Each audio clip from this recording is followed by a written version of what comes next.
Hi అండి, welcome back to my YouTube channel Anvesh Deepu official. Today recipe రొయ్యల కూర రుచిగా రావాలంటే నేను చూపిస్తున్న విధంగా ట్రై చేయండి.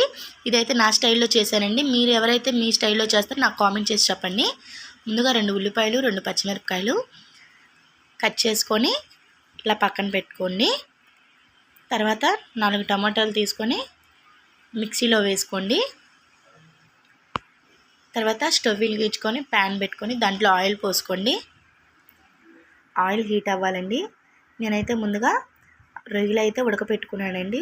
ఉప్పు పసుపు వేసుకొని ఉడకపెట్టుకున్న రొయ్యల్ని ఇలాగా ఆయిల్లో వేయించుతున్నానండి. ఆయిల్లో ఎందుకు వేయించుతామంటే రొయ్యలు పచ్చివాసన పోయేంత వరకు బాగా వేగాలండి. నేను చూపిస్తాను చూడండి. బ్రౌన్ కలర్ షేడ్లో రావాలి. 5 మినిట్స్ తర్వాత ఇదిగో చూసారా, ఇలా బ్రౌన్ కలర్ షేడ్లో వస్తాయి. ఇంకా మీరు ఒక ప్లేట్లో సర్వ్ చేసుకోవచ్చు. చూస్తున్నారు కదా, ఇలా రావాలి. తర్వాత అదే కళాయిలో పచ్చిమిరపకాయలు కరివేపాకులు వేసుకొని బాగా వేయించుకోవాలండి. తర్వాత కట్ చేసుకున్న ఆనియన్స్ను కూడా దాంట్లో వేసుకొని వేయించుకోవాలి. తర్వాత 1 స్పూన్ పసుపు వేసుకున్న తర్వాత వేయించుకోవాలి. ఉల్లిపాయలు కూడా బ్రౌన్ కలర్ షేడ్లో రావాలండి. చూడండి, ఇలా బ్రౌన్ కలర్ షేడ్లో వచ్చిన తర్వాత 2 స్పూన్స్ అల్లం వెల్లుల్లిపాయ పేస్ట్ వేసుకోవాలండి. అల్లం వెల్లుల్లిపాయ పేస్ట్ ఆనియన్స్ ముక్కలకి బాగా కలిసేటట్టు కలపాలండి. ఎందుకంటే అల్లం వెల్లుల్లిపాయ పేస్ట్ కూడా బాగా వేగితే టేస్ట్ అనేది బాగా వచ్చింది.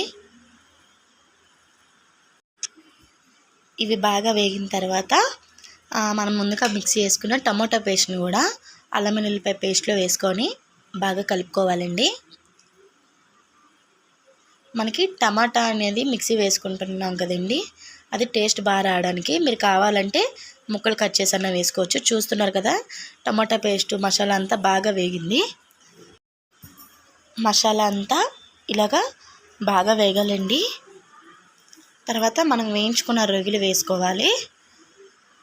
రొయ్యలు వేసుకున్న తర్వాత 1 స్పూన్ ఉప్పు, 2 స్పూన్స్ కారం వేసుకోవాలండి. నేను ఎందుకంటే 1 స్పూనే వేసాను. రొయ్యలు ఆల్రెడీ ఉడకబెట్టుకునేటప్పుడు మనం కొంచెం ఉప్పు వేసుకున్నాం కాబట్టి ఉప్పు కొంచెం తగ్గించుకొని వేసుకోండి. చూస్తున్నారు కదా, ఈ విధంగా కలుపుకోండి. కలుపుకున్న 5 మినిట్స్కి 1 గ్లాస్ అయితే వాటర్ పోసుకుంటున్నానండి నేను, కొంచెం గ్రేవీలాగా అవ్వడానికి.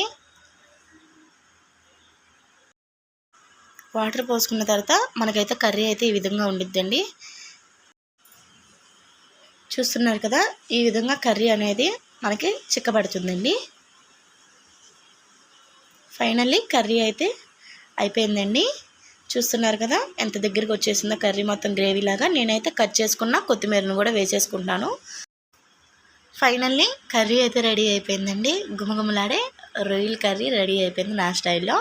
మీరు ఎవరన్నా ఈ కర్రీ ట్రై చేస్తుంటే నాకు కామెంట్ చేయండి. నా ఛానల్ సబ్స్క్రైబ్ చేసుకోండి. Bye bye.